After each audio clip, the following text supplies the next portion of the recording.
The Hollow Creek murders, a true crime mystery. It began with a sound. Not a scream, not a gunshot, but the steady hum of a pickup truck engine left idling on a lonely back road in Hollow Creek, North Carolina. Inside the cab were two bodies, slumped and lifeless, their faces pale in the glow of the dashboard light. To this day, the sight haunts every first responder who arrived that night. A quiet rural town was about to be thrust into one of the most chilling murder investigations in recent history. And no one, not the sheriff, not the families, not even the killer, could have predicted what would unravel next. Hollow Creek was the kind of town you'd miss if you blinked while driving down Route 41. A population just under 2,000. Its charm lay in a rhythm of small-town life. Church picnics on Sundays, high school football on Fridays, an old diner called Millie's where locals gathered for coffee and gossip. The victims, Emma Crawford, 27, and Daniel Whitmore, 29, were lifelong residents. Childhood friends turned high school sweethearts. Their lives had seemed like something straight out of a Southern storybook.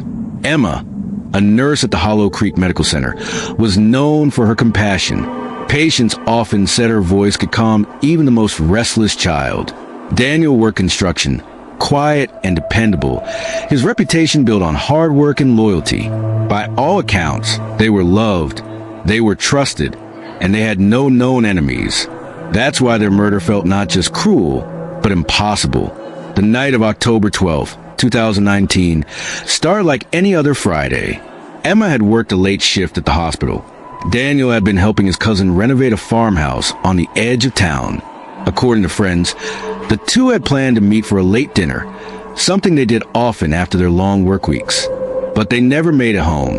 At 1:14 a.m., a passing trucker spotted a Ford F-150 parked crookedly along a service road that cut to the woods outside Hollow Creek. The truck's headlights were still on and its engine still running. When the trucker approached, he saw Daniel in the driver's seat, slumped forward against the wheel. Emma was in the passenger seat, her head tilted against the glass. At first, he thought they were asleep. Then he saw the blood. Both had been shot at close range. There were no signs of robbery. Wallets, phones, jewelry, all untouched. Nothing appeared stolen. It was execution style. But why? Sheriff Calvin Mercer, a veteran officer nearing retirement, led the investigation. With him were two detectives from the county's major crimes unit. Detective Laura Benson, meticulous and relentless, and Detective Marcus Hale, known for his sharp instincts and blunt demeanor. The first 48 hours brought little clarity. There were no eyewitnesses, no surveillance cameras along the back road, no immediate motive. Clues, however, began to emerge. Gunshot residue indicated the killer had fired from outside the truck on the driver's side. Tire tracks near the scene suggested another vehicle had pulled in behind Daniel's F-150. A faint set of muddy boot prints led into the woods, but stopped abruptly, as if the killer had been picked up. Then came the most unsettling detail. The bullets were traced to a .38 caliber revolver, a weapon rarely used in modern crimes. Precise, old-fashioned, almost deliberate. The town of Hollow Creek spiraled into fear. Millie's diner emptied out. Kids were no longer allowed to walk home from football games. Emma's parents, Helen and Richard Crawford, appeared on local TV, their grief raw and unfiltered. Helen sobbed, clutching a framed photo of her daughter. She was our only child. She wanted to save lives, not lose hers this way. Daniel's younger brother, Ethan, was more restrained but spoke with fire. Whoever did this will find them. You don't do something like this in Hollow Creek and walk away. But beneath the grief, whispers started to spread. Was this random, or was someone targeting Emma and Daniel specifically? The detectives pursued multiple leads, each darker than the last. Emma had once dated Kyle Jennings, a local mechanic with a history of bar fights. When questioned, Kyle admitted he still loved Emma, but swore he was at a poker game the night of the murders. 5 witnesses confirmed his alibi. A local informant claimed Hollow Creek had become a stop for opioid trafficking. Could Daniel or Emma have stumbled onto something bigger than themselves? Detectives traced calls on Daniel's phone to a known dealer, but nothing linked him directly to the killings. In a shocking twist, investigators discovered that Daniel's construction company had recently been sued over unpaid contracts. Tensions ran high between Daniel and a former business partner. But again, no hard evidence tied him to the murders. Each lead burned bright, then fizzled, until a break came from an unexpected place. 3 weeks after the murders, Detective Benson reviewed Emma's hospital work log. She noticed Emma had been called in late for an emergency patient transfer the night she died. But according to hospital records, no such transfer had been scheduled. Someone had lured her out. Phone records revealed a block number had called Emma just before she left work. The caller ID was masked, but tech experts traced the signal to a burner phone purchased in a gas station 2 towns over. Security footage from that gas station revealed a man in a baseball cap behind the phone. His face was partially obscured, but not enough. It was Ethan, Daniel's own younger brother. The revelation sent shockwaves through Hollow Creek. Ethan, who had stood beside his grieving parents on TV, was suddenly the prime suspect. Confronted by detectives, Ethan broke down. He claimed it had been an accident, that he'd only wanted to scare Daniel after a heated argument over inheritance money left by their late father. Ethan alleged Daniel had been planning to cut him out of the family business entirely, but the evidence suggested otherwise. The revolver was found buried near Ethan's shed. His boots matched the muddy prints near the crime scene, and phone data placed him near the service road the night of the murders. In 2021, Ethan Whitmore was convicted of 2 counts of first-degree murder. He was sentenced to life without parole. The families were shattered. Hollow Creek would never be the same. Millie's Diner reopened, but the laughter never returned quite the same way. The Crawford family moved away, unable to bear the daily reminders. For Sheriff Mercer, it was his final case before retirement. He told reporters, "I've seen many kinds of evil, but this was the cruelest. Betrayal from blood." But the story doesn't end there. Because while Ethan sits behind bars, insisting the murders were an accident gone wrong, a new discovery suggests otherwise. In late 2023, a prison informant claimed Ethan confessed something chilling. He wasn't the only one out there that night. And in the sheriff's old case files, buried deep in overlooked evidence, there's a photo of another set of footprints, smaller, lighter, leading away from the truck. So, the question lingers. Did Hollow Creek truly catch its killer? Or is someone else still out there, waiting, watching? You think it's over just because I'm locked up? You think I'm the only one? Those were the words an inmate claimed Ethan Whitmore whispered behind bars in 2023. Words that cracked open a case Hollow Creek thought was finished. Because if Ethan wasn't alone the night Emma Crawford and Daniel Whitmore were killed, then who else was lurking in the darkness off that lonely service road? And why has that person remained hidden for so long? Detective Laura Benson, now retired but still restless, couldn't shake the testimony. A prison informant described Ethan bragging, "They'll never find the other one. That's the beauty of it. I took the fall." At first, authorities dismissed it. Prison informants lie for favors. But then Benson remembered something. In her old case notes, she'd scribbled one line and circled it twice. 2 sets of prints? Back then, it had been dismissed. The mud was patchy. The lab said the second trail wasn't clear enough to identify. But what if they'd been too quick to discard it? Re-examining the crime scene photos, Benson noticed it again. A faint second trail in the dirt, leading into the woods, parallel to Ethan's heavier boot prints. The second set was smaller, lighter, angled differently. Almost like someone had been walking with Ethan, but careful to stay out of sight. Forensic specialists revisited the photos with modern enhancement software. Their conclusion was chilling. Yes, there had been a second person. When the news leaked to Hollow Creek, panic returned. At Millie's Diner, whispers resurfaced over steaming coffee cups. Could it be one of us? Is the real killer still walking free? Emma's mother, Helen, broke her silence in a rare interview. "I thought I had buried my daughter with some peace, but now I wonder if her killer still sits across from families at church, smiling like nothing happened." The town's wounds reopened, raw and bleeding. Sheriff Mercer had retired, but the new sheriff, Angela Ruiz, a sharp and ambitious leader, reopened the files. She reassembled parts of the old task force, pulling Benson back in as a consultant. Together, they began re-questioning old witnesses, digging into tips that had once gone nowhere. One stood out. A woman who lived near the service road claimed she'd seen two figures at night, one tall, one shorter, standing by the truck before the gunshots. Her statement had been dismissed as unreliable because she'd been drinking, but now her story felt like the missing puzzle piece. Then came something even darker. As detectives combed through regional cold cases, they found striking similarities. 2015, South Carolina. A couple shot in their car on a dirt road. Engine running. No robbery. 2017, Georgia. Two teenagers killed in a parked truck. .38 caliber revolver. Tire tracks suggesting a second car. 2018, Tennessee. A nurse and her fiancé murdered roadside. Again, execution style, valuables untouched. 3 states. 3 years. Same eerie details. Could Hollow Creek have been part of a larger pattern? Detective Hale, Benson's old partner, uncovered a lead long overlooked. In the weeks before the murders, a stranger had been spotted in town. A man in his late 30s, staying at a budget motel off the highway. Locals described him as quiet, watchful, always sitting alone at Millie's with a notebook. He paid cash, never gave his name, and disappeared days after Emma and Daniel were killed. Hotel records offered only one clue, a driver's license used to check in. But when traced, it turned out to be fake. Who was he?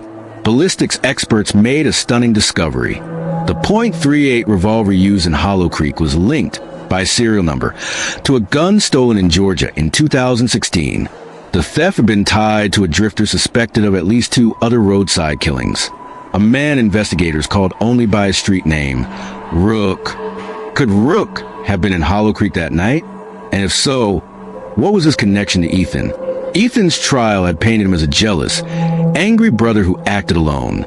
But if Rook was involved, the story changes completely. Did Ethan take the fall to protect someone else?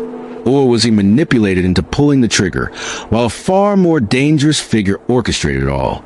Detective Benson, staring at the crime scene photos one last time, said it best. If Rook was here, then Hollow Creek hasn't seen the end of this story. Not even close. Because weeks later, in a county 2 states away, another young couple would vanish on a back road. Their truck found idling, their bodies slumped. The Hollow Creek murders were about to ignite again. It was February 2024, 3 states away from Hollow Creek, when police in Alabama responded to a call. A couple, engaged to be married, had been found dead in their SUV on a desolate farm road. Engine humming, headlights on, no robbery, both shot at close range. The murder scene was a carbon copy of Hollow Creek, and carved into the dirt beside the truck, detectives found a single playing card, the Rook from a chest deck. The killer had a name now, not just a whisper, not just a shadow. He was real, and he was taunting them. The FBI officially entered the investigation. Special Agent Claire Donovan, a seasoned profiler, was assigned to lead the manhunt. Her assessment was chilling. Rook doesn't kill out of rage. He kills out of ritual. His victims are symbols, couples, young love, innocence, staged like trophies. And now he's escalating. The .38 revolver linked Alabama to Hollow Creek, to Georgia, to Tennessee. Rook wasn't random. He was methodical. He was building a trail. And worst of all, he was always one step ahead. Tips flooded in. A man matching Rook's description was spotted in a Florida truck stop, scribbling in a notebook.